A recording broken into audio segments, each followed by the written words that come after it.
Assalamualaikum warahmatullahi wabarakatuh. Bismillahirrahmanirrahim. Alhamdulillahi rabbil alamin. Nahmadullaha ta'ala wa nashkuruh. Wa nusalli wa nusallimu ala sayyidina Muhammadin alladhi ballagha risalah wa adda al-amanah wa nasaha al-ummah hatta atahu al-yaqina wa ala alihi wa sahbihi ajma'in. سبحانك لا علم لنا إلا ما علمتنا إنك أنت العليم الحكيم رب اشرح لي صدري ويسر لي أمري واحلل عقدة من لساني يفقه قولي أما بعد فإن أصدق الحديث كتاب الله وخير الهدي هدي محمد صلى الله عليه وسلم وشر الأمور محدثاتها وكل محدثة بدعة وكل بدعة ضلالة وكل ضلالة في النار ثم أما بعد. InsyaAllah pada hari ini kita meneruskan perbincangan kita di bawah matan yang telah ditulis oleh Al-Imam Abu Ja'far At-Tahawi rahimahullah. Qala al-Imam al-Imam al-Allamah Abu Ja'far At-Tahawi rahimahullah, wa naqul Allahu a'lamu bima ishtabaha alaina ilmuh, dan kami berkata Allahu a'lam fi ma ishtabaha alaina ilmuh, pada urusan-urusan yang pengetahuan kami tentangnya samar-samar. Apabila tidak jelas ilmu kita tentang suatu perkara, hendaklah kita mengatakan Allahu a'lam. Dan kita dah bincangkan tentang matan ini menurut apa yang disyarahkan oleh Al-Imam Ibn Abil Is Al-Hanafi rahimahullah, sampai pada kalam Sayyidina Umar berkaitan dengan kisah Abu Jundal atau Abu Jandal rahimahullah radhiyallahu an. Sambungan daripada itu muka surat 201 di perenggan terakhir.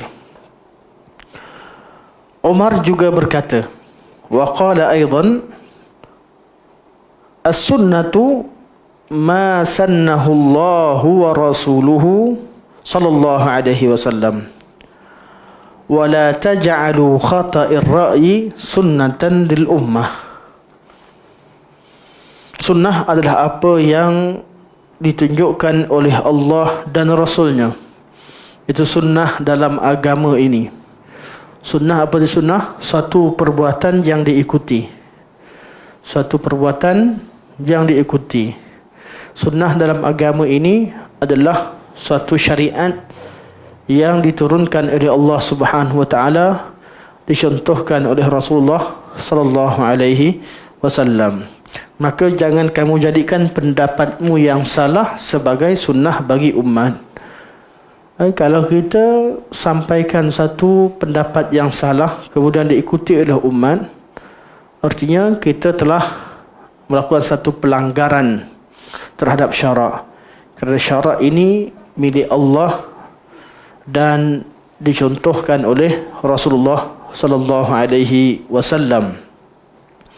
Okey, sini kita habis. Anda bawa perasan tanda 202. Abu Bakar radhiyallahu anhu berkata, Abu Bakar radhiyallahu anhu ke radhiyallahu anhuma? Ibnu Abi Quhafah masuk Islam atau tidak? Ibnu Abi Quhafah, Abu Bakar, Abu Quhafah masuk Islam. Tapi kenapa tak sebut radhiyallahu anhuma? Sebab tak sebut nama ayahnya. Kalau kata Abu Bakar Ibn Abi Quhafah, baru kita kata radhiyallahu anhuma. Abu Quhafah. Okey, sebelum tu, siapa nama Abu Bakar? Ana pernah bagi teka-teki, bukan teka-teki, soalan kuis pada pelajar. Siapa tahu nama ayah Abu Bakar dan nama ayah dia, dapat RM5. Kalau antum tak payahlah. Tak main RM5 kan. Dia kena 500 baru baru kat mata sikit. 50 pun tak pandang sangat. Dapat pun belanja kat bawah balik kan. Okey, Abu Bakar siapa namanya? Abu Quhafah siapa namanya? Ayah dia Abu Bakar bin Abi Quhafah. Abu Bakrin ibn Abi Quhafah. Okey. Ni antara sahabat yang lebih terkenal, kunyahnya lebih daripada namanya. Selain Abu Hurairah. Cuma Abu Hurairah ni sering orang sebut. Bila Abu Hurairah, sebab kita belajar dalam hadis, banyak hadis diriwayatkan oleh Abu Hurairah. Jadi Abu Hurairah famous dengan Abu Hurairah. Tapi di kalangan pelajar hadis, hafallah Abdurrahman bin Sakhr Ad-Dawsi. Kita dah hafal. Abu Bakar pula yang kita lupa. Abu Bakar namanya Abdullah. Namanya Abdullah bin Abu Quhafah. Siapa namanya? Bin Uthman. Abu Quhafah namanya Uthman. Jadi Abdullah bin Uthman. Kalau kata telah berkata qala Abdullah ibn Uthman, siapa tu? Beliau adalah Abu Bakrin radhiyallahu anhum. Abu Bakar berkata, ayyu ardin tuqilluni, bumi mana yang menanggung aku, atau bumi mana yang membawa, yang menanggunglah. Wa ayyu sama'in tudhilluni, dan langit mana yang menaungiku. In qultu fi ayatin min kitabillahi bi ra'yi au bima la a'lam, sekiranya aku berkata dalam menafsirkan ayat daripada kitabullah dengan pandanganku atau dengan sesuatu yang aku tidak tahu. Abu Bakar jawab tatkala orang tanya makna abba wa fakihatau wa abba wa zaitunau wa nakhla. Fakihah orang faham, buah-buahan. Abba apa maksudnya? Wa zaitunan wa nakhla. Zaitun wa nakhla. Zaitun dan juga nakhal, kurma. Sayyidina Abu Bakar bila orang tanya, Abu Bakar kata, ayyu ardin tuqilluni wa ayyu sama'in tudhilluni in qultu fi kitabillahi bi ra'yi au bima la a'lam. Aku nak buat macam mana? Bumi mana yang aku nak pijak? Langit mana yang aku nak berteduh di bawahnya? Artinya kita ni nak bercakap tentang kalamullah, nak mewakili, nak berikan pendapat mensyarahkan kalamullah. Tapi jangan cakap benda yang kita tak tahu, atau benda yang kita tak jelas, atau pandangan kita yang mewakili Allah, sedangkan kita duduk di bawah langit Allah, berpijak di atas bumi Allah. Kalau kita cakap salah, nak duduk mana? Menipu atas nama tuan rumah, contohnya. Kita duduk di satu tempat, kemudian kita buat sesuatu yang menjadikan tuan rumah itu marah. Kalau tuan rumah marah, dihalau keluar. Nak duduk mana? Duduk bawah jabatan. Duduklah rumah lain. Kalau kat bumi Allah marah, nak duduk mana? Tak ada tempat untuk kita duduk. Sedangkan kita tahu bahawa sahabat yang paling alim secara umum adalah Abu Bakar radhiyallahu anhu. Dalam peristiwa-peristiwa kehidupan Nabi sallallahu alaihi wasallam, Nabi akan tanya Abu Bakar dulu, baru tanya Umar, baru tanya Uthman, dan baru tanya yang lain. Dalam banyak bab. Selepas Nabi wafat, orang yang paling tenang menerima qada' Allah Subhanahu wa taala adalah Abu Bakr radhiyallahu anhu. Masa Nabi hijrah, Abu Bakar yang paling risau, duduk dengan Nabi, lari ke depan belakang, ke depan belakang. jaga Nabi sallallahu alaihi wasallam. Duduk dalam gua pun dia risau. Dia bukan risau diri, dia risaukan Rasulullah sallallahu alaihi wasallam. Dia rasa sedih di atas apa yang kaum kufar musyrikin lakukan terhadap Nabi sallallahu alaihi wasallam.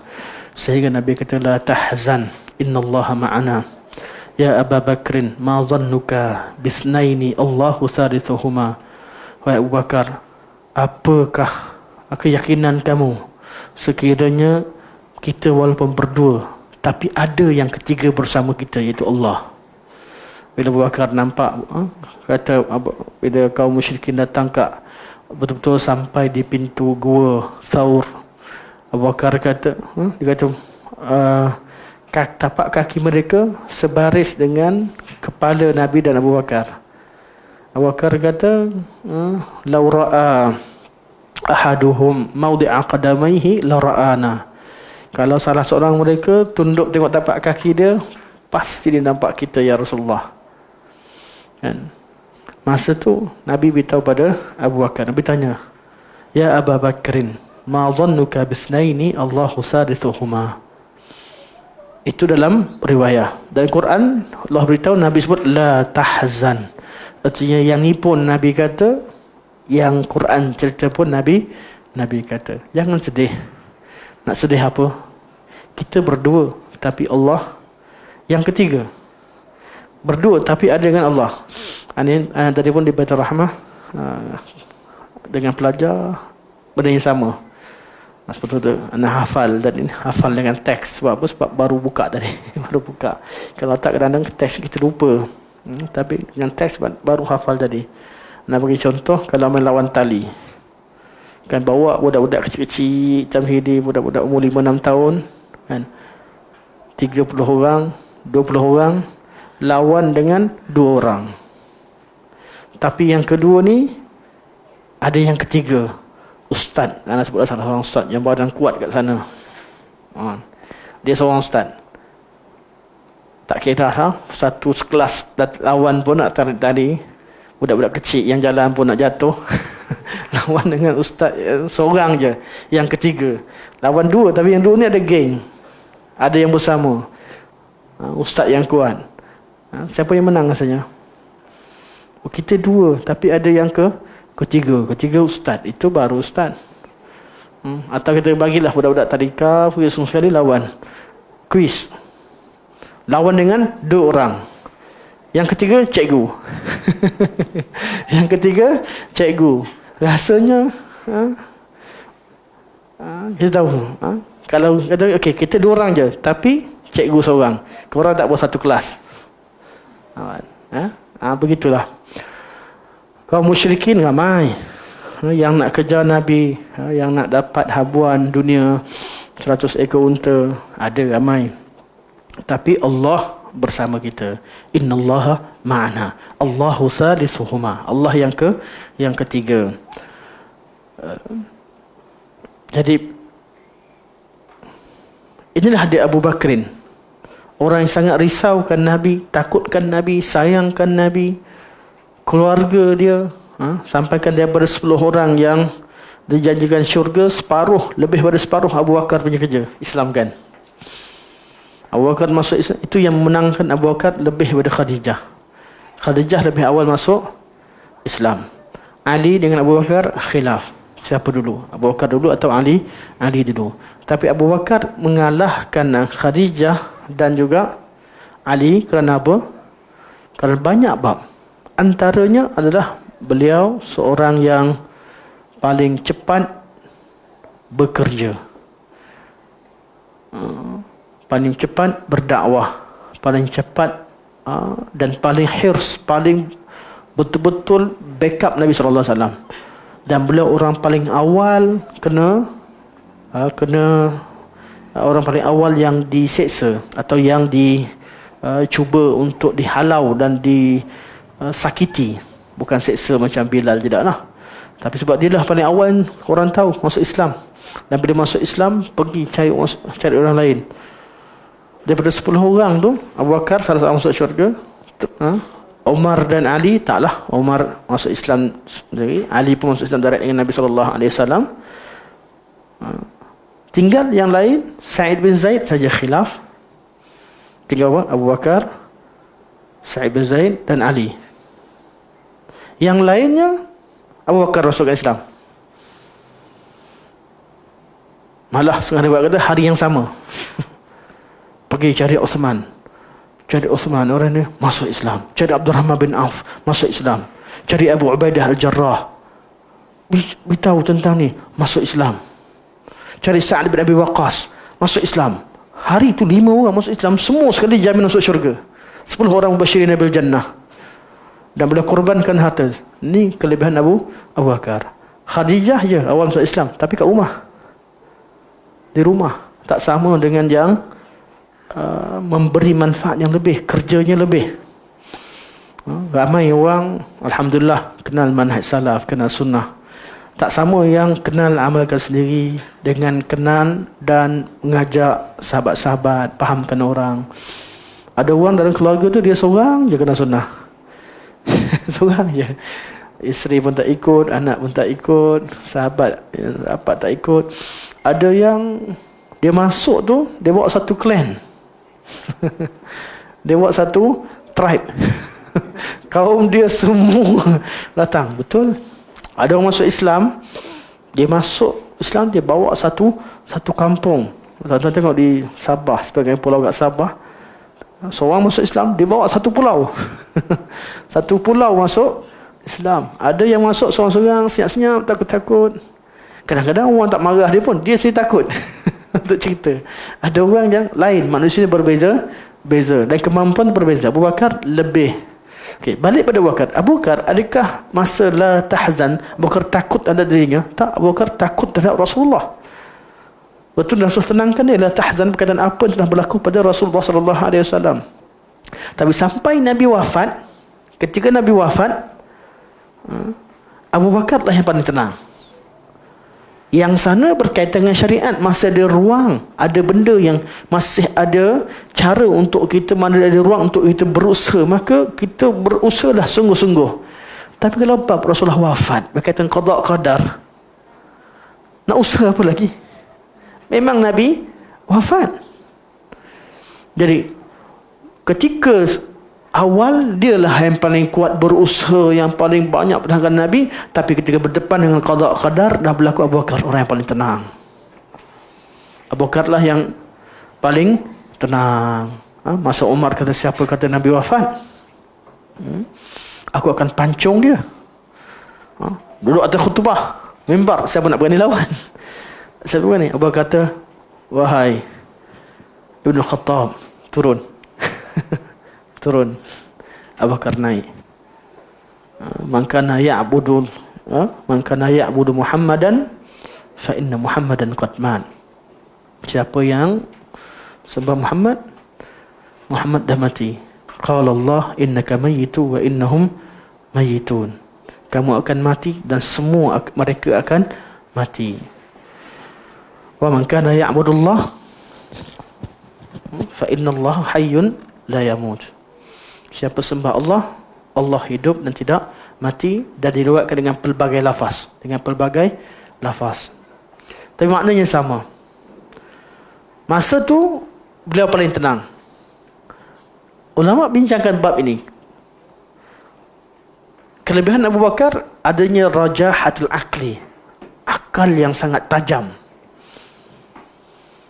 mampu bertindak sesuai dengan situasi lebih daripada orang lain, termasuk Sayyidina Umar Al-Khattab. Jadi waktu tertentu kita nampak orang yang tenang lebih bagus banding dengan orang yang marah. Ada waktu orang yang marah ni bagus. Kat mana neraca? Yang marah, yang bercakap banyak, yang berjuang bagus ke yang lebih relax tu lebih bagus? Tengok kepada tajuk, tengok pada keadaan. Abu Bakar waktu masih ada ruang untuk usaha, ada ruang untuk bekerja, akan bekerja dengan habis. Tapi ada tempat yang kita tak mampu, maka beliau tenang dan lihat pada situasi. Bila berlaku isu apa-apa, kita akan nampak keadaan macam ni. Ada orang dia paksa dan dia jadi kecoh, paksa orang buat benda yang orang tak mampu. Dimaki sana sini, orang kena maki pun tak tahu nak buat apa. Kan? Mula bila Israel serang orang Palestin, dia maki semua orang. Yang orang dimaki tu pun tak tahu nak buat apa. Sama-sama kesiankan Palestin, sama-sama nak berjuang, sama-sama membantu. Kan? Dalam Quran cakap semangat nak pergi, tengok kat berita, aku dah kena maki dah. Kan? Ada benda yang kita mampu, ada benda tak mampu. Walaupun sama-sama kita nak. Ada ruang usaha, ya, kalau ada ruang usaha yang dibuat, tak buat, kena kritik dengan cara yang betul. Dan kebijaksanaan kena tengok pada tempat. Kadang-kadang semangat, yang mudaratnya kawan. Semangat dalam nak barakallahu fiik Anas. Jazakallahu khair. Kita semangat tertentu pada keadaan genting, waktu-waktu yang kita tengah hot satu isu, tengah bincang satu isu, kadang-kadang semangat kita membakar apa yang kita bina selama ni. Banyak. Ada satu isu boykot ni sebelum berlaku perang Palestin kita dah cerita dah. Kan? Kita boykot lama dah. Anda kata tiap-tiap tahun akan ada je orang cerita boykot. Betul lah semangat kita. Tapi kita kena tahu situasi yang berbeza di tempat kita. Produk yang disenaraikan di peringkat internasional, di negara jiran dan sebagainya berbeza dengan produk di negara kita, dikuasai oleh siapa. Ana bersama boykot 100%, malah ana kempen boykot daripada awal lagi produk-produk yang tak sepatutnya kita ambil.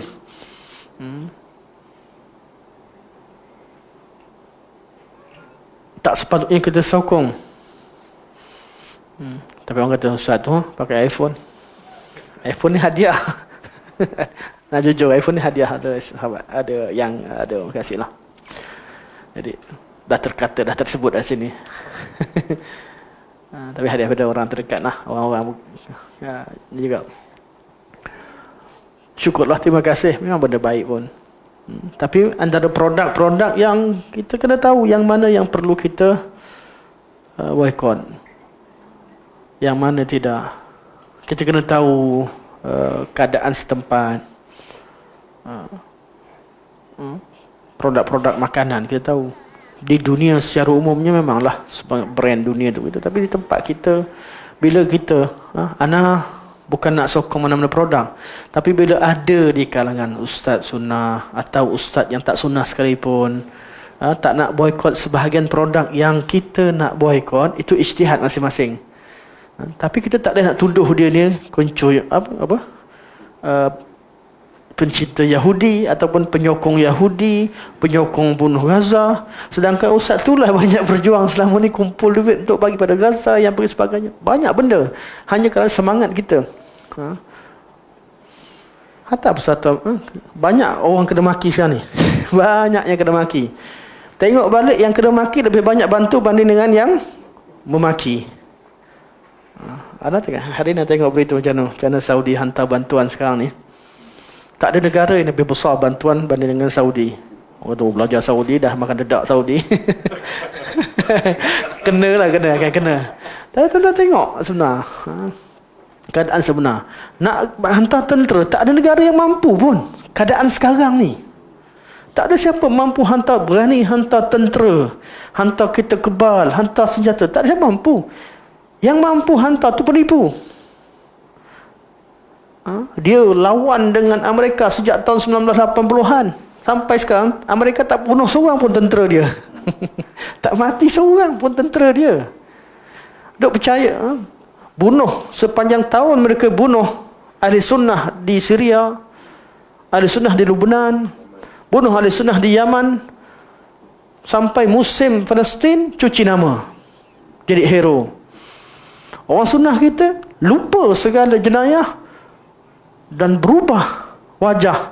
Anggap ramai di kalangan orang-orang sunnah dituduh bersama Israel, dan yang diherokan ketika itu adalah nama-nama Syiah ni naik. Ana Tak komen dah dia sokong betul atau tidak. Kalau dia sokong betul, satu kelebihan untuk dia.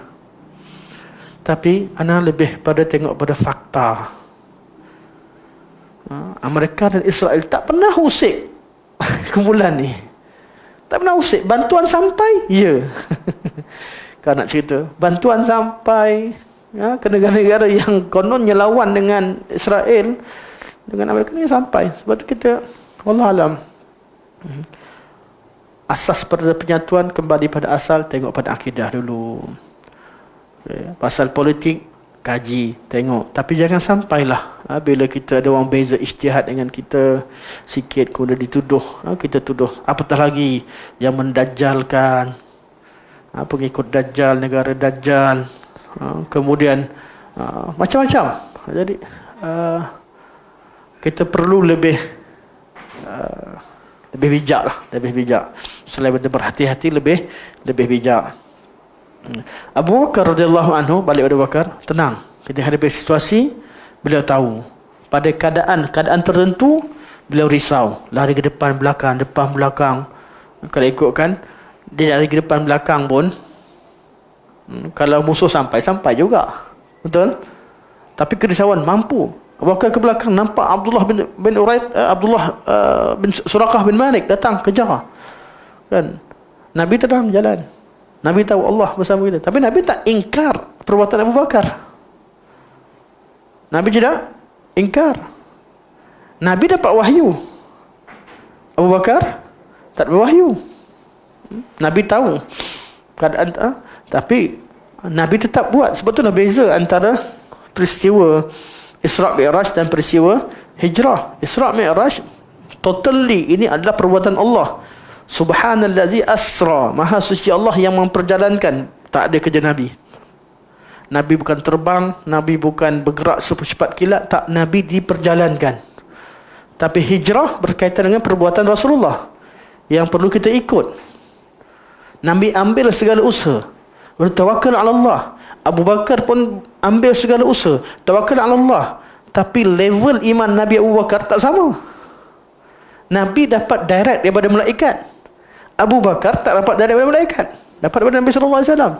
Di sini bezanya ketenangan yang ada pada Nabi dan Abu Bakar. Tapi Nabi tak nafikan jiwa manusia ni kadang-kadang rasa tak tenang, mesti nak ambil asbab, pergi depan belakang, dan itulah fitrah manusia. Fitrah manusia. Dan waktu tu waktu yang memang perlu pada asbab. Abu Bakar berhati-hati. Waktu masih mampu lagi untuk selagi ada usaha buat. Pada tempat-tempat yang memang tak boleh, memang qadar Allah, Nabi wafat, Abu Bakar tenang. Di sini ulama kata di sini adalah rajahatul aqli Abu Bakar. Akal Abu Bakar lebih rajih, lebih kuat, lebih tenang ketika berdepan dengan pelbagai situasi. Orangnya lembut, lembut. Tapi waktu seterusnya, ni berbanding Abu Bakar dan Umar. Waktu orang tak bayar zakat, Umar pula rasa takkan nak sampai memerangi mereka. Abu Bakar yang lembutlah yang ketika itu yang gerakkan tentera dengan tegas. Itu nama rajahatul aql. Dan banyak benda. Jadi Abu Bakar orang yang paling utama dan paling alim tentang syariat Allah Subhanahu Wa Taala. Kisah yang banyak berkaitan dengan Abu Bakar radhiyallahu an. Tapi sekarang ni ceritanya ayat je ke? Ayat Qurannya. Wa fakihatan wa abba. Kita baca pun tak payah Abu Bakar, kita baca faham. Betul tak? Semua cerita tentang tumbuh-tumbuhan dan juga mana tumbuh-tumbuhan lah, fakihatan wa abba wa zaituna wa nakhla wa hadaika ghulba. Semua ni berkaitan dengan tumbuh-tumbuhan. Ikutkan tafsir lah lebih kurang kan. Mana buah-buahan dan abba sejenis tumbuh-tumbuhan. Senang, ramai yang tafsir macam tu. Betul lah sejenis tumbuh-tumbuhan. Tapi abba dengan betul tepat apa, Abu Bakar tak pernah dengar daripada Nabi SAW. Jadi Abu Bakar tahu itu sejenis tumbuh-tumbuhan, tapi secara detail Abu Bakar tidak tahu. Maka Abu Bakar kata, ayyu ardin tuqilluni wa ayyi sama'in tudhilluni an in qultu fi ayatin min kitabillahi bi ra'yi aw bima la a'lam. Tak nak bagi pendetilan lebih daripada apa yang beliau tahu. Bukan berarti diam terus. Yang diam terus tak sampai ke ilmu. Abu Bakar diriwayatkan beliau tafsirkan sebagai ayat aja, tapi artinya cakap apa yang perlu, yang kita tahu, dan diam apa yang kita tak tahu. Buat apa yang kita mampu, diam pada tempat yang kita tak mampu. Itu yang betul. Jangan pula ambil yang ni, jangan tafsir ayat Allah, tak boleh hadir kelas tadabbur, tak boleh kelas hadis tafsir, tak boleh cerita tentang ayat Quran, tak boleh langsung nak belajar apa. Dia kena belajar, kena hadir. Dan kalau ada kemampuan perlu mengajar, tapi pada tempat yang kita mampu, pada tempat yang kita tahu. Ini pendirian yang sebenar. Kita pula yang ustaz, kerja ustaz lah. Yang orang yang tak berapa ustaz, entahlah. Nak sampaikan ilmu tak sampaikan ilmu? Sampaikan. Benda yang kita tahu dan jelas, tak ada khilaf, sampaikanlah. Tapi benda perlu kepada ijtihad. Jangan letakkan diri kita sebagai ahli ijtihad. Ada bab yang confirm, yang jelas, sampaikan. Orang tanya, apa hukum ni ya? Wa min ayatihi izhar ke ikhfa? Kan zakat tanya wa min ayatihi, nun mati bertemu dengan hamzah, kita tahu sebutlah izhar. Izhar apa tu? Izhar halqi. Beritahulah, tak ada masalah. Sebab benda tu benda tak ada khilaf. Pergilah mazhab mana sampaikan. Apa hukum solat? Solat 5 waktu, jawab wajib. Saya orang awam, tak berani jawab. Tak payah waktu confirm, tak payah cerita orang awam saya tak mampu, tak payah bagi alasan tu. Berani ke tak berani? Benda yang haram jelas, katakan haram. Saya serahkan pada mufti untuk jawab, padahal dia penakut. Benda yang salah, katakan salah. Benda yang betul, katakan betul. Waktu benda yang jelas, ada risiko ke ataupun rasa ni sikit, serah pada mufti. Sampai benda yang tak jelas, dia berteori. Macam-macam bagi ijtihad. Sepatutnya masalah ijtihad ni serah pada mufti, serah pada orang yang layak, ada ilmu alat untuk ijtihad. Benda ijma' sampaikan, ajarkan. Saya orang awam, macam mana ajar? Banyak. Paling kurang sharekan hadis Sahih Bukhari pun bagus. Paling kurang ajar solat pun bagus. Macam sahabat-sahabat kita bengkel solat, kan ada orang kata, Ustaz, anak tak ustaz sangat tapi nak buat bengkel solat. Ajar siapa? Ajar profesor? Ajar budak tadika satu, ajar. Solat sama je, kan? Sakat beza sikit-sikit masalah furu' tu, pilihlah yang mana qaul yang mana ikut mazhab kita duduk mazhab Syafi'i, ikut mazhab Syafi'i. Kalau benda tak setuju sangat, pilihlah qaul yang dekat dengan yang rajih dan dekat dan boleh diterima, tidak bawa perbezaan dalam masyarakat. Jangan suka benda yang pelik-pelik. Ada orang ada perangai lain pula, dia suka masyhur dengan keluarkan pandangan pelik-pelik. Tak biasa ikut macam biasa. Orang tenang je, tapi dunia ni, dunia media sosial jadi kecoh sebab dia. Ada je isu nak kecoh kan, nak berbeza, nak lain.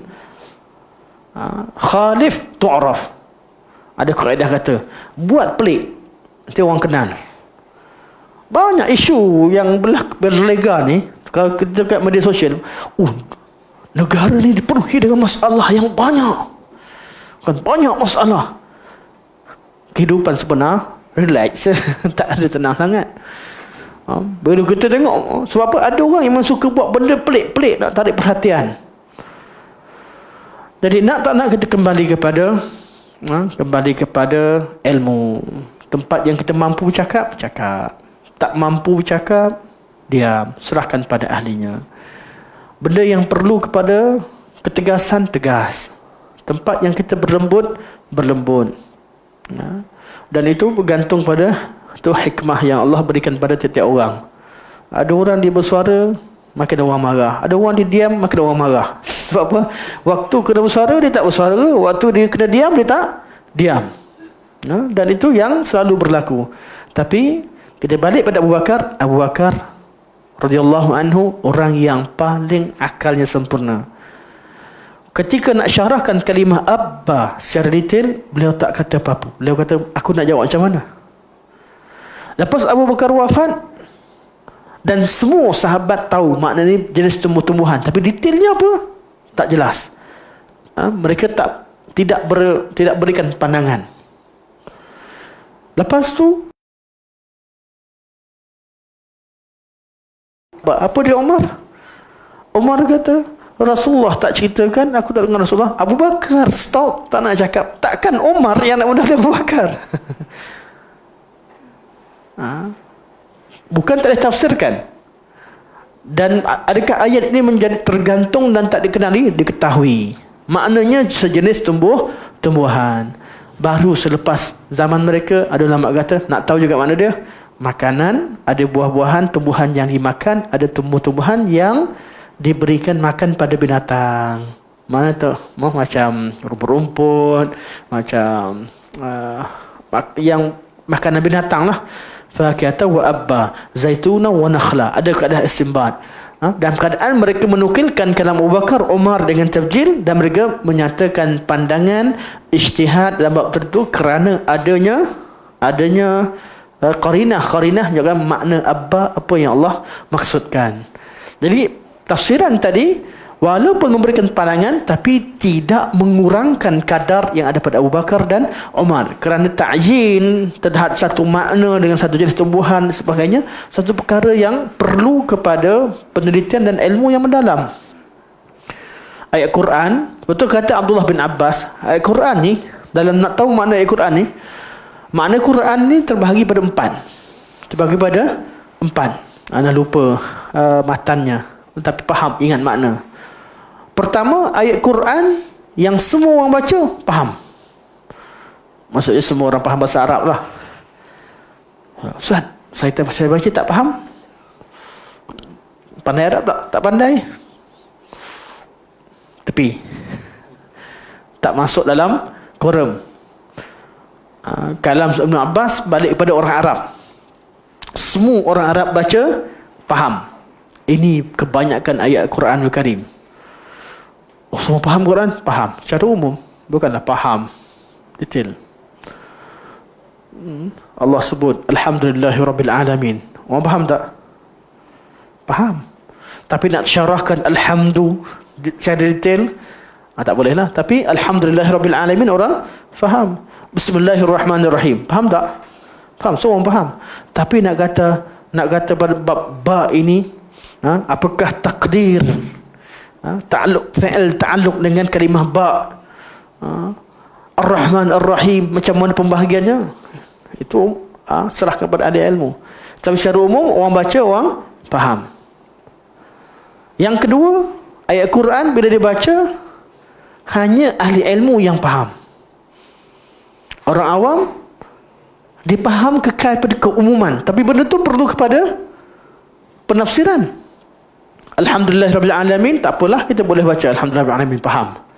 Tapi sampai kata wa aqimus salah, dirikanlah solat, tahu solat. Tapi macam mana solat detail, ahli ilmu yang tahu mendetailkan macam mana cara solat berdasarkan kepada pengetahuan mereka terhadap sunnah Rasulullah sallallahu alaihi wasallam. Ada benda yang perlu pada detail. Ar-Rahman Ar-Rahim secara detail nak syarahkan. Bab detail ni ahli ilmu tahu.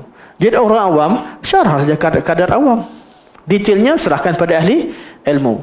Ada ayat yang semua orang baca boleh faham. Dan sesudah tentu level kefahaman berbeza. Ada ayat yang memang orang yang tak belajar, yang tak faham detail, yang tak menekuni bab tersebut tak faham. Kecuali orang yang ahli ilmu yang faham. Ini yang kedua.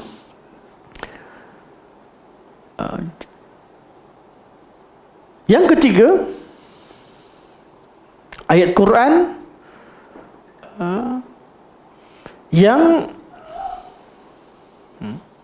Nak ingat yang keempat. Yang ketiga apa? Allah alam. Ana hadir. Tak boleh nak reka. Ni kalam Ibnu Abbas. Satu yang semua orang faham. Yang kedua hanya ahli ilmu yang faham. Mungkin tiga kot. Ambillah tiga. Dengan buat sikit not. Yang keempat akan nak ingat. Kalau nak lupa, kalau ni Nabi tahu minggu depan Nabi nak cek semula. Tapi yang keempat ataupun yang ketiga lah, sekarang ni tak ada nombor tiga. Jenis yang lain adalah hanya Allah yang tahu. Ahli ilmu kaji macam saya memang takkan tahu. Hanya Allah yang tahu. Manakala ahli ilmu hanya yang ketiga, dah jumpa dah. Yang ketiga, kata Ibn Abbas, ayat Quran yang hanya diketahui oleh orang yang mahir dari segi bahasa. Satu, semua tahu. Yang kedua, hanya ulama syariat yang tahu.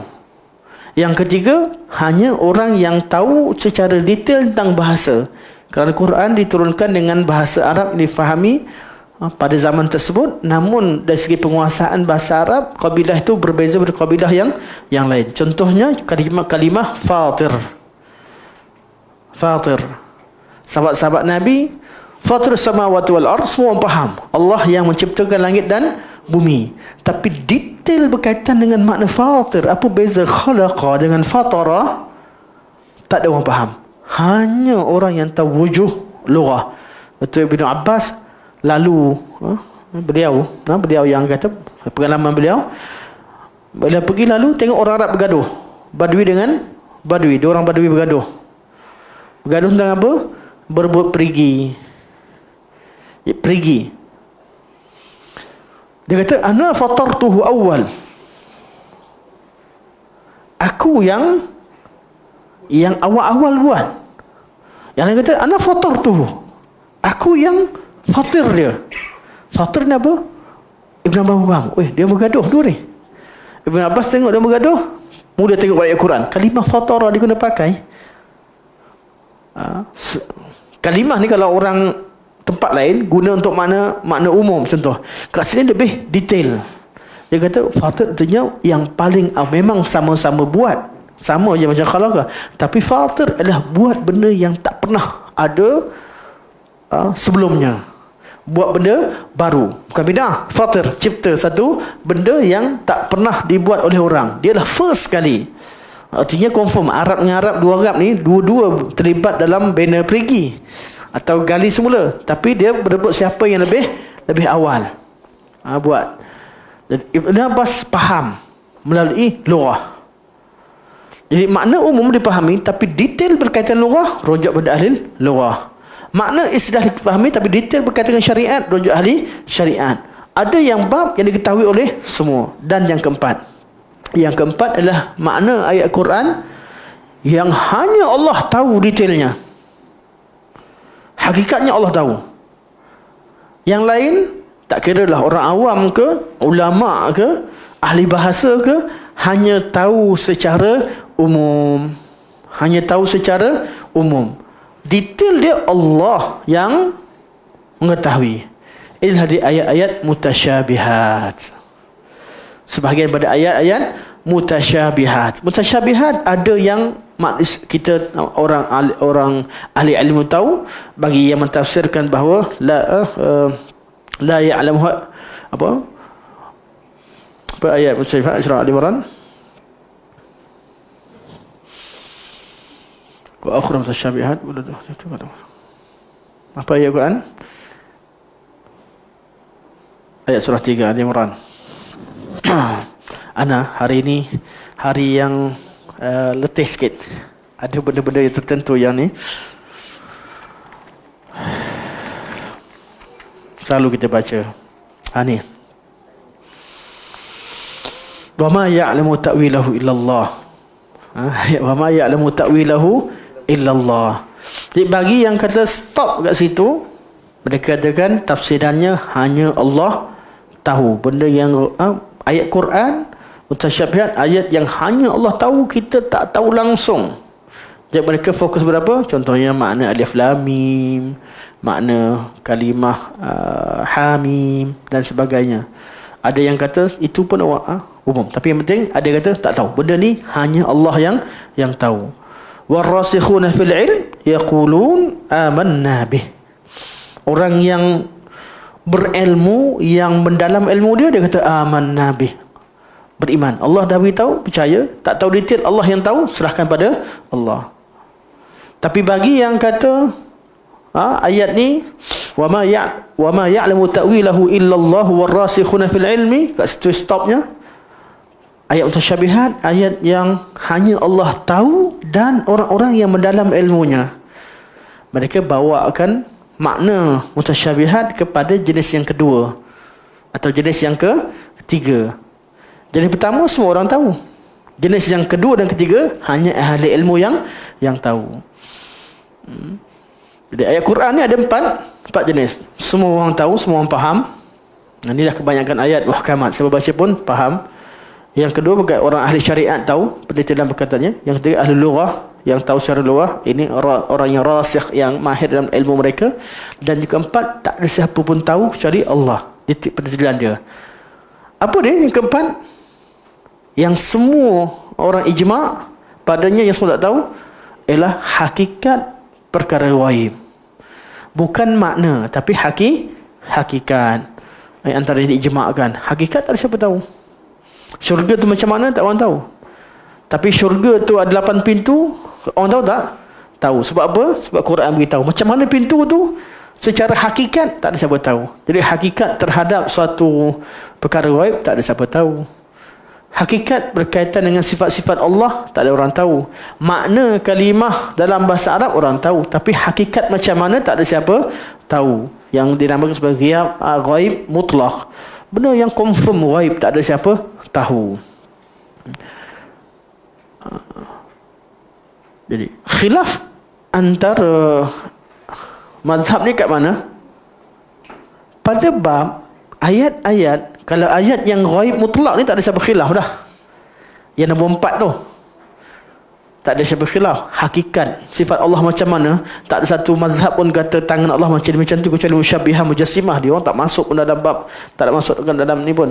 Mereka yang menyama tu salahnya orang yang musyabbihah, samakan sifat Allah dengan makhluk, atau dikata mujassimah, kata Allah berjisim dan sebagainya. Salah, sebab mereka mula cerita benda detail lebih daripada apa Allah yang Allah beritahu, sedangkan benda-benda tak ada siapa tahu. Makna yang zahir pun tak ada khilaf. Masalah pada apa? Yang kedua dan ketiga ni. Yang kedua ni masalah pada batiniah. Bila kata solat, dia nak solat ada detailnya tak? Ada. Dari segi bahasa memang solat artinya doa. Tapi secara detailnya kena tengok pada ada syariat. Sallu kama ra'aitumuni usalli. Solat yang dimaksudkan tu macam mana? Bukan doa duduk dalam hati, bukan solat dalam hati. Solat macam Nabi ajalah. Bermula dengan takbir sampai pada ni. Masalah seterusnya yang jadi khilaf dalam masalah yang antara ramai ahli kalam dengan salafiyah pada ayat-ayat yang dari segi bahasa faham makna tapi tak nak terima. Tak nak terima. Bukan bahagian yang keempat, bukan juga bahagian pertama. Bahagian pertama semua orang faham. Tapi berkaitan dengan yadullah fawqa aydihim, kat mana? Pada yang ketiga tadi. Dari segi bahasa faham tak mana yad? Faham.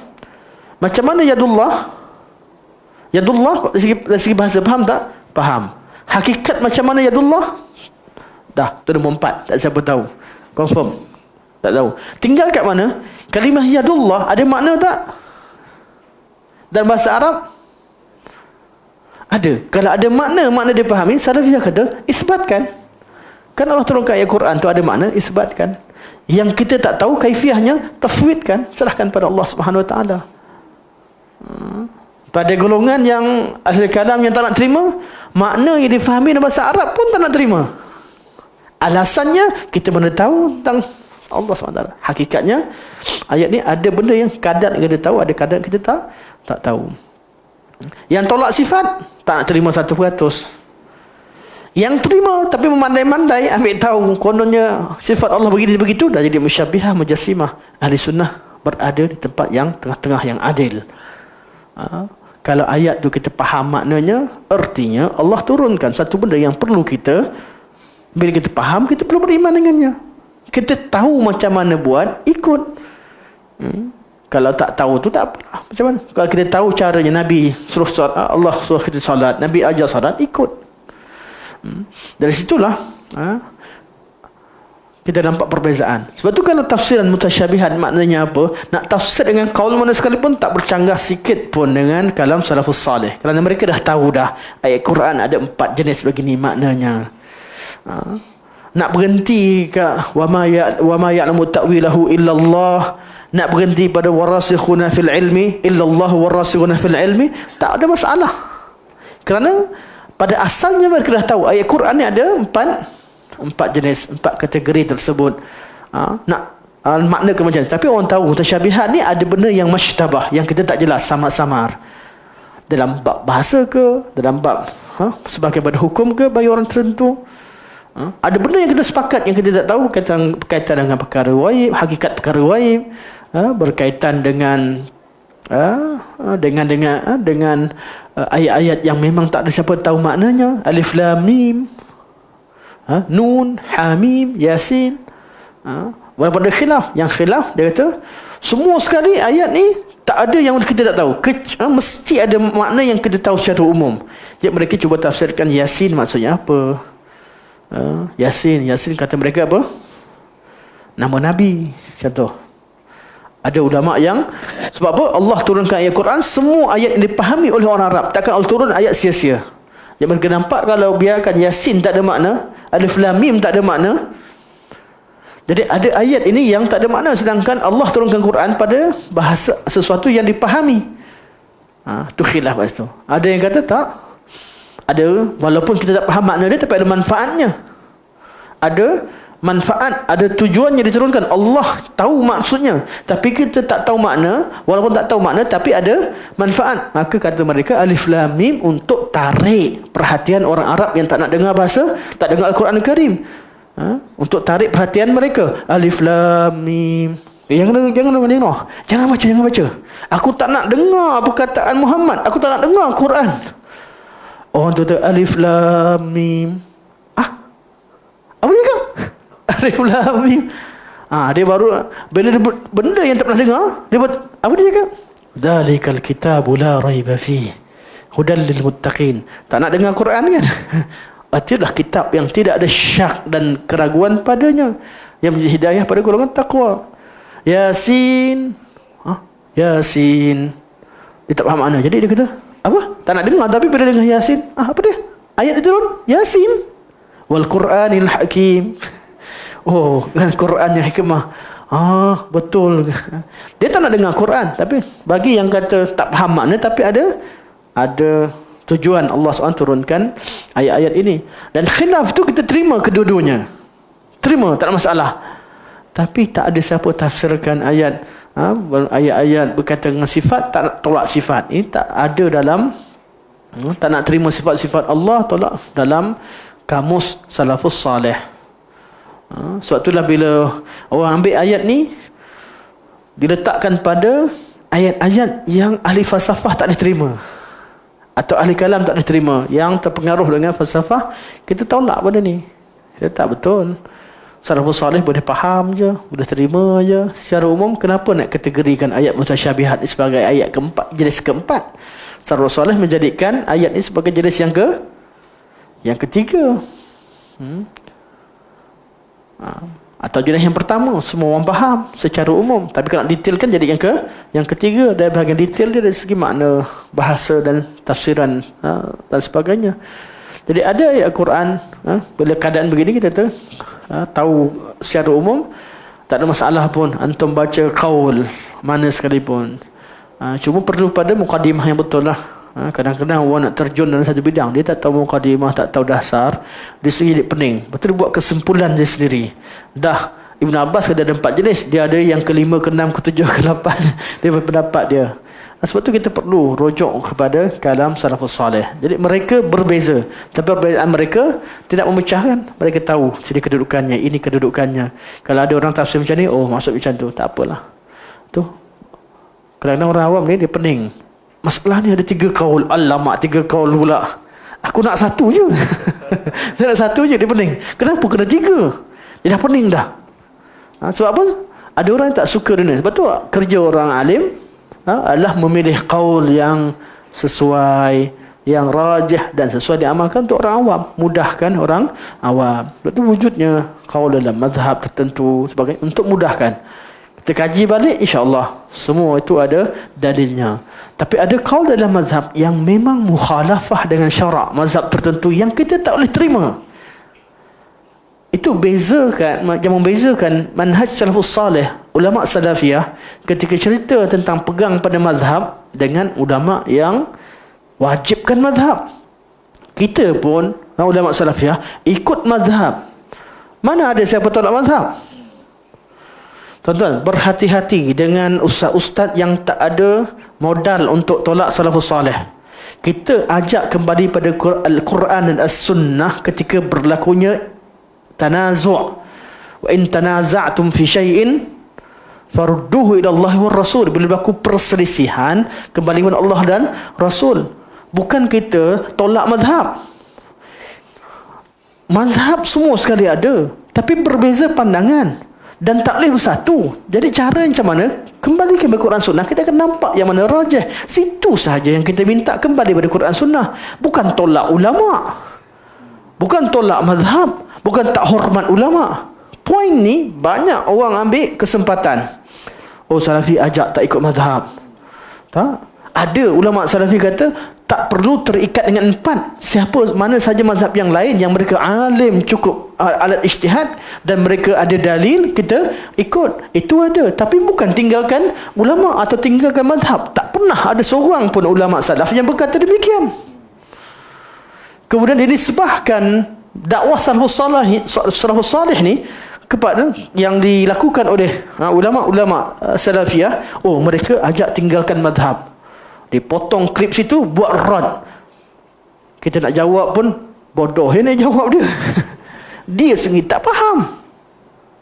Dan banyak klip-klip, banyak penulisan cerita tentang kepentingan bermazhab. Jangan dengar orang ajak orang tak bermazhab. Siapa yang dakwah macam tu? Dulu cerita tentang Madhur Rasul, kita cerita pasal lain. Dia kata orang yang menghalang orang mencintai Rasul, bawa dalil kepentingan cinta Rasul. Tak ada siapa pun kata macam tu. Beza kat mana? Ada setengah bab dalam mazhab, dalam qaul mazhab ataupun qaul yang tak ada kat mazhab sekalipun, bila kita temukan ada yang mukhalafah yang sarihah dengan ayat Quran dan sunnah. Jadi ketika kita tahu, bila kita tahu usaha manusia ni kadang-kadang salah kerana manusia tidak maksum. Jadi kalau mazhab yang dan qaul berbeza-beza, kita nak pegang mana satu, pening kepala. Dalam mazhab sendiri pun satu mazhab ada banyak qaul lagi. Macam mana kita nak pegang? Kita peganglah yang ada dalil, yang tenang, yang salaf buat. Kalau salaf tolak kerana ada keraguan padanya, ikutlah apa yang mereka buat. Kat situlah yang perlunya kita ikut kepada Al-Quran dan As-Sunnah yang ada dalil. Bukan menolak secara total mazhab. Ada orang suruh terima secara total. Orang kata mampu tak mampu, korang bukan ada ijtihad. Bukan ijtihad pun, kami ikut mazhab, sama aja. Cuma ada masalah, certain masalah yang memang perlu kepada tarjih. Orang kata habis mazhab 4, itu bagilah ulama belajar berbanding dengan mazhab. Mereka letakkan semua mazhab ditarjihkan masalah-masalah yang khilaf. Sebab itu kita berbeza. Masalah bila sebut dalam fiqh mazhab, fiqh tarjih, kita bincang pada bab khilaf, betul? Khilaf ulama. Yang tak khilaf banyak. Salah orang yang pergi tak pernah belajar mana-mana cara pelaksanaan ikut mazhab, tiba-tiba terjun bab apa? Buka terus kitab Bidayatul Mujtahid. Muqallid belum dah jadi Bidayatul Mujtahid. Wa Nihayatul Muqtasid. Inilah dia permulaan muqaddimah tuntut ilmunya, tidak melalui kalam ulama. Dalam kitab Bidayatul Mujtahid cerita tentang sababul khilaf. Yang member ni, apa dia masalah tu pun tak faham, dah pergi mazhabul khilaf. Memang masalah lah. Tak ada siapa yang sokong benda ni. Habis kat Madinah belajar Hidayatul Mujtahid. Madinah meletakkan prinsip bahawa semua pelajar yang sampai peringkat universiti, mereka dah tahu dah cara amal dalam mazhab masing-masing. Masuk peringkat universiti, Universiti Madinah ambil pendirian untuk mengajar silibus terutama silibus yang lama, mengambil pendirian untuk belajar tentang fiqh muqaran dengan tujuan supaya memurnikan khilaf yang ada dalam masyarakat. Bukan nak bawa khilaf. Kita tahu, bila tahu sebab perbezaan pandangan, kita jadi makin luas, kita makin tahu kedudukan satu khilaf kat mana. Tetapi mesti bermula dengan mazhab masing-masing. Dah masing-masing. Orang Malaysia mazhab Syafi'i pergi, ni kat universiti lah di Saudi. Orang Malaysia pergi, orang Pakistan bawa Hanafi, orang Afrika bawa Maliki, orang Saudi bawa Hambali. Sekarang nak ajar mazhab mana? Ni universiti international. Jadi dipilih kitab yang fiqh muqaran sebagai silibus.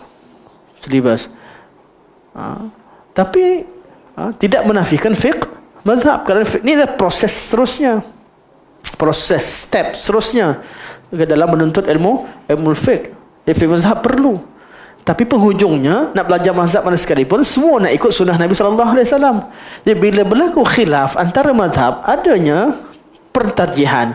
Nak tarjih ikut siapa? Ini masalah.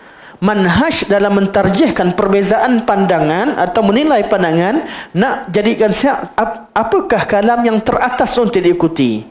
Kat sini dia khilaf. Ada orang kata asalkan mazhab aku mesti betul. Telah berkata ulama mazhab kami. Ada yang kat situ, kalau khilaf kat situ, letakkan Al-Quran dan Sunnah ke atas.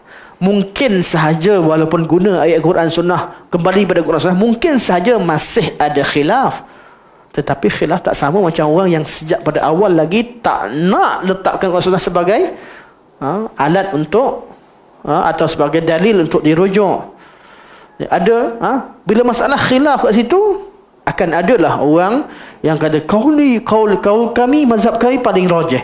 Tak nak ikut mana-mana, ikut mazhab kami saja. Kat sini dah perbezaan kita. Kita kata kalau dah berlaku begitu, jadikan Quran Sunnah sebagai pemutus bicara, sebagai pemutus perbincangan. Tapi tak settle juga. Hormatilah. Dah masuk kat sini ni khilaf, hormat dah mazhab satu sama lain. Tapi untuk beramal, untuk kita gunakan amal dan kita dalam hidup kita, amal lah yang paling rajih mengikut pandangan kita setelah melalui proses tadi. Masalah yang berlaku pada yang belajar fiqh ni kat mana? Yang tak pernah belajar apa-apa, tiba-tiba rajih bid'ah kau punya kaul. Ini satu. Dialah alim, dialah syekh, dialah yang semua sekali. Yang satu lagi tak nak belajar apa-apa, ambil kaul, ini mazhab Syafi'i mesti betul. Mana boleh mazhab dia betul? Jadi penghujungnya yang bergaduh siapa? Jahil dengan jahil. Dan yang kedua, belajar tapi manhaj yang salah dan tidak jujur dalam membincangkan perbezaan pandangan. Kalau kita tarjihkan hanya sekadar qaul dalam mazhab, katakan pentarjihan berdasarkan dalam mazhab, jangan usik mazhab lain. Tapi kalau nak melangkaui mazhab lain yang mempunyai kaedah yang berbeza, perlu rujuk kepada Quran Sunnah, kerana kaedah-kaedah itu pasti dilihat kesahihan dan keabsahannya berdasarkan kepada Al-Quran dan As-Sunnah. Yang berlaku sekarang ni ada yang anak-anak muda yang semangat sekarang, ada juga nak tarjihkan mazhab Syafi'i. Berdasarkan Al-Quran dan Sunnah, tolak mazhab lain, tak melihat kepada kaedah orang lain. Mana boleh macam tu? Kalau nak ajak pada mazhab Syafi'iyah, artinya kita berada dalam kerangka taklid mazhab. Tarjihkanlah dalam mazhab dan jangan usik pandangan yang lain. Nak usik pandangan yang lain, dia kena lebih luas lagi, iaitu kita kena tengok usul kenapa mereka boleh ijtihad begitu. Kat situlah perlu kepada Quran Sunnah sebagai asas. Tapi kalau sekadar dalam mazhab nak tahu yang mana kaul dalam mazhab, memang kaedah dalam mazhab itu mengajarkan supaya taklid kepada imam tertentu, tahu yang mana mutaqaddimin, yang mana mutaakhirin, yang mana mu'tamad, yang mana tidak, itu dalam mazhab. Tapi kalau nak cakap tentang fiqh mazhab tetapi cara bicara macam fiqhul muqaran, dah dua benda yang berbeza. Last sekali nampak, kita ulama salafiyah cerita pada bab untuk tarjihkan qaul secara umum. Kat sana contoh masalah apa? Sekarang ni isu apa yang timbul sekarang? Isu utama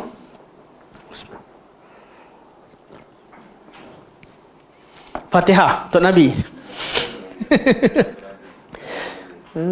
Hadiahkan Fatihah untuk Nabi.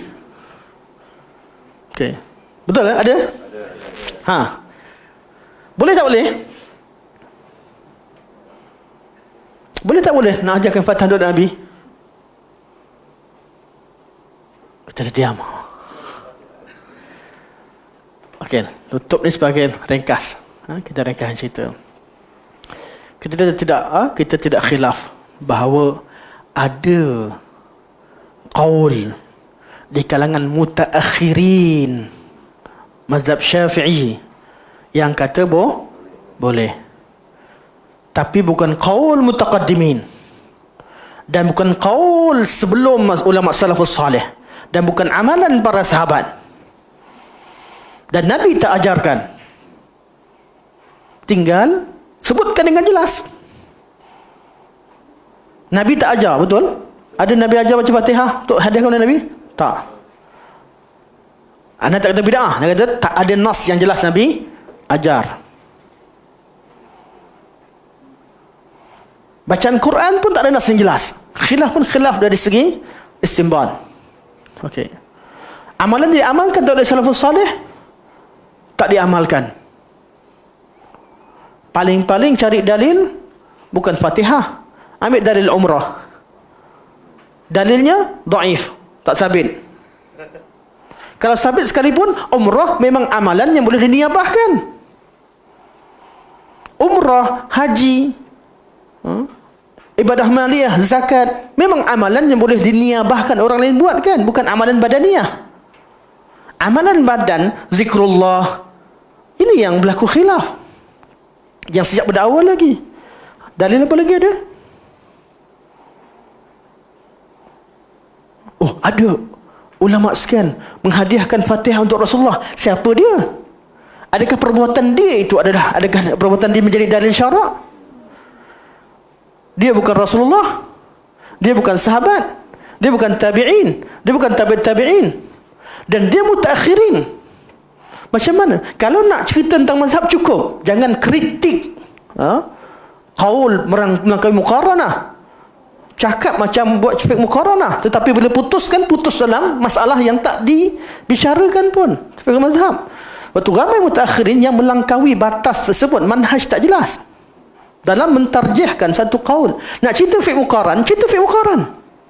Nak cerita fiqh dalam mazhab, kata dalam mazhab. Fiqh mazhab mengajar kita supaya taklid betul-betul pada imam yang kita ikut, faham kaedah dalam mazhab yang betul. Tak selalu orang dibuatnya. Boleh nak berlaku insaf, tapi insaflah sepenuhnya di mana kedudukannya satu masalah. Ada lagi isu hujah lain yang dia bawa? Apa lagi? Ana baca sebenarnya tadi, petang tadi. Nak baca sekali bah, tapi tak sempat nak detail, tak sempat nak tengok detail. Hari tu hari ni hari yang penat. Banyak kerja, dah ada banyak kerja, orang forwardkan macam-macam. Isu macam-macam lah dalam ni. Memang tak sempat nak jawab lagi berapa benda kawan-kawan yang hantar. Apa lagi hujan yang sebut? Kafirkan tu ijma' lah, salah lah dia. Mana ada orang. Okey, terima kasih. Isu satu lagi. Adakah orang Salafi mengkafirkan Ibn Harifah? Kata kafir tak ada kot, bid'ah kot, membid'ahkan. Adakah Salafi yang faham begitu? Tak. Kita mengkaji zaman salafus salih, kita akur salafus salih itu tidak maksum. Hatta sahabat Nabi SAW wasallam. Sebab tu kita kata ijma' salafus salih. Kita kaji tentang krisis yang berlaku antara Muawiyah dan Sayyidina Ali. Betul? Kita pasti bahawa mereka kedua-duanya sahabat. Dan pasti mereka tidak maksum. Pasti ada yang betul, ada yang salah. Jadi kita ikut salafus salih, ikut mereka bergaduh ke? Tak, bukan kita menukilkan pergaduhan. Kita tengok pada siapa betul salah yang tarjih, tahu. Okey, bab ini ulama sahabat yang i'tizal tak nak terlibat, itu lebih baik. Bahkan mereka bergaduh ijtihad. Okey, antara dua tahu bahawa Sayyidina Ali pemerintah, Sayyidina Muawiyah silap. Kat sini contoh kita buat kajian. Tapi kita tidak menghilangkan kadar kita hormat pada mereka. Tidak menjadikan Muawiyah telah berkata al-bughah Muawiyah. Mana boleh? Kata qala Muawiyah bin Utsman radhiyallahu an.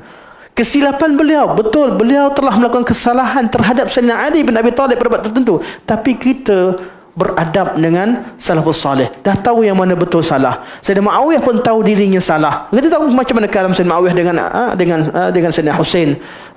Macam mana beliau bercakap dengan Sayyidina Hasan. Beliau kata, aku harapkan aku bertemu dengan ayah kamu di Qantarah di hari akhirat, bukan bertemu di mahsyar. Qantarah ni sama-sama ahli syurga, dah lepas neraka, tinggal selesai sesama. Kerana beliau tahu bahawa beliau berijtihad dengan satu ijtihad, Sayyidina Ali ijtihad satu ijtihad, tanpa disengajakan berlakunya peperangan yang melibatkan nyawa manusia. Jadi harap sesemua yang terlibat tu bertemu di Qantarah. Itu kata Sayyidina Muawiyah. Begitu cara kita baca. Kita tak kata, memanglah kalau tengok pada qaul nukilan pihak yang sokong Sayyidina Ali dan Muawiyah, akan ada kalam yang mencela satu sama lain. Pengikutlah, ada kalam. Tapi kita tidak menukilkan, kita baca sejarah itu dengan betul. Sama juga ketika zaman berlaku pada zaman ahlul hadis yang sedang khilaf dengan Abu Hanifah dalam bab ra'yi, terutama dalam bab fiqh, bawa pada mereka menganggap Abu Hanifah ni sama macam ahli ra'yi di kalangan Mu'tazilah dan sebagainya di kalangan ahli kalam. Maka keluarlah kata-kata mereka hukum pada Abu Hanifah. Tapi datang selepasnya anak murid Abu Hanifah, bila jumpa balik, tak macam tu pun, bukan tu Abu Hanifah. Abu Hanifah tak maksudkan begitu pun. Ada benda yang Abu Hanifah buat ikut ra'yi. Tapi bila kita cek balik, semua kata, oh, Abu Hanifah bukan tak nak bukan tolak sunnah. Memang ada di kalangan ulama sunnah yang jauh yang tuduh Abu Hanifah tolak nas. Tapi cek balik, bukan tolak nas, tapi beliau berhati-hati terhadap nas. Jalan yang sampai pada beliau jalan yang tidak sahih, maka beliau tolak kerana tidak sahih. Yang sampai bukan kerana beliau tolak sunnah. Tapi dalam krisis sedang berlaku, pasti ada yang tuduh, kenapa dia tak ikut nas? Dah ada nas, dia tak nak ikut, dia ahli bid'ah. Tapi kita yang bijak, anak murid kemudian salafus salih tahu, oh, inilah imam sunnah. Sebenarnya ada sebab kenapa beliau tolak, ada sebab kenapa beliau ijtihad begini dan begitu. Dan masalah tu dah selesai pun di peringkat salaf lagi. Pada zaman tu lagi dah selesai sesama mereka. Jadi kita baca buku salafus salih, dan ada kecaman terhadap Abu Hanifah dalam kitab Salafus Salih, kitab Abdullah bin Ahmad dan kitab Imam Ahmad sekalipun. Kita dengan baca kesimpulan oleh anak-anak murid mereka kemudian, selepas mereka bertemu dan tahu keadaan sebenar, kita akan tenang. Inilah generasi yang terbaik. Mereka tegas dengan kebenaran, dan bila tahu saja betul, mereka akan kembali kepada hak dan mereka memberikan keuzuran. Waktu tu tak sampai kalam Abu Hanifah sebenar kepada Abdullah bin Imam Ahmad.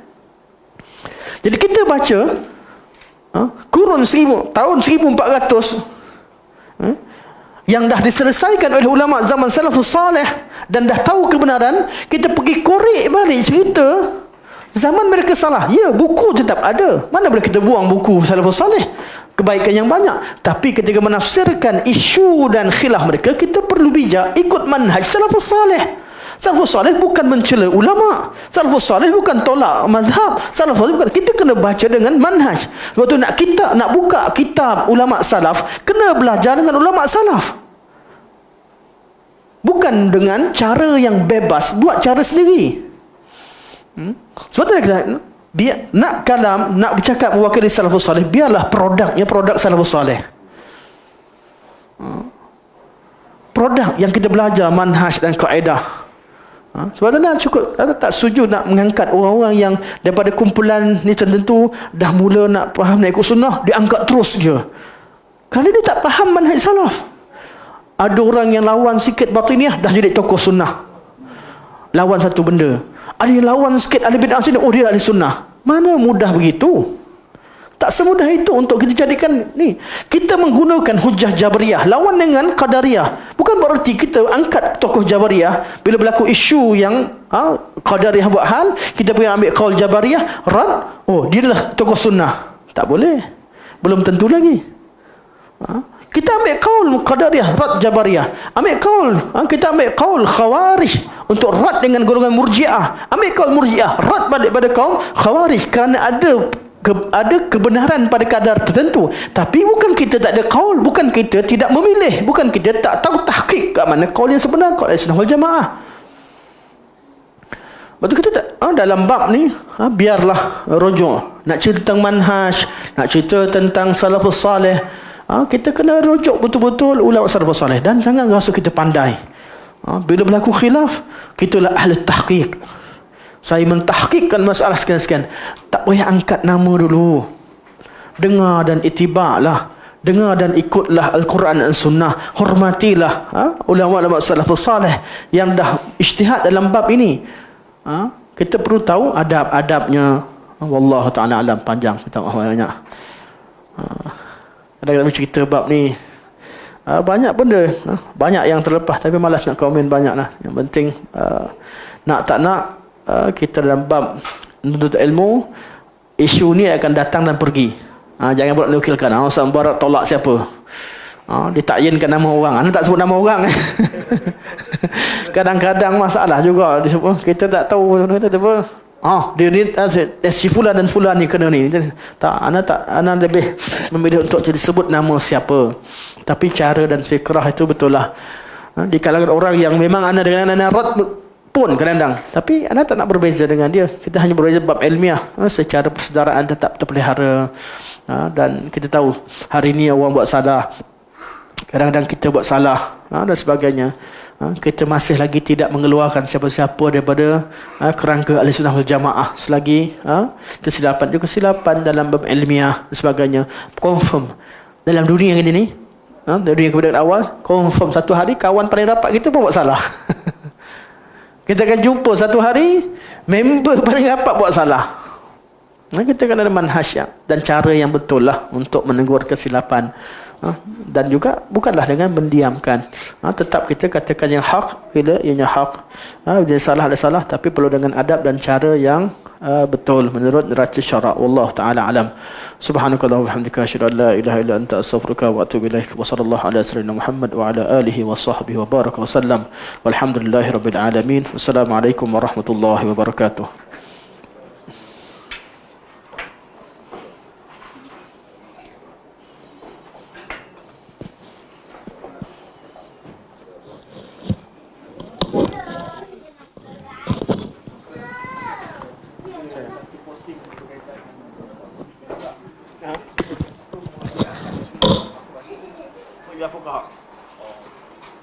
Fuqaha ni dia masih ada sunnah, tapi kalam dia orang menyamai Murji'ah pada mengeluarkan amal